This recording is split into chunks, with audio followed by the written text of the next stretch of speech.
Well, with Edward Pier here, and probably a shot which won't be seen for much longer, but has really been a blight on the landscape of the Isle of Man, especially Douglas Harbour, for a long time. Mr. Cretney, we're with the Solway Harvester.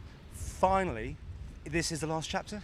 Yes, I think the Isle of Man's done exactly the right thing in terms of from the year 2000 when the tragedy took place, and the links with Kirkcudbright in Scotland in terms of what we did at that time have stood us in good stead and made lasting friendships. But yes, it has been a long time and people have wanted to move on, but for legal reasons the vessel has had to remain in our harbour, but now the time has come for it to move on, and we've been obviously in dialogue with legal representatives of the families affected and others, and they're content that we've reached this final stage.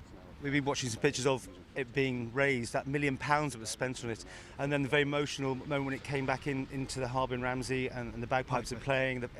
I mean, it just seems like it's such a long time ago, and in a strange way, it does need closure, doesn't it, this? It does, I think, for everybody concerned. But, you know, when there's legal cases pending, that was why it was required to remain here.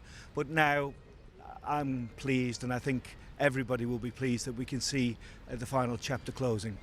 You've been in contact with the families, of course.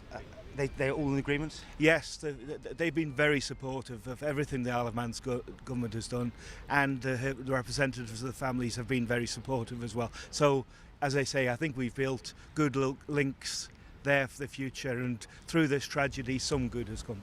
Where will the actual break-up occur? Will it just be here or will it be moved somewhere else? No, the demolition of the vessel will take place where we are here, and it will be completed before Christmas.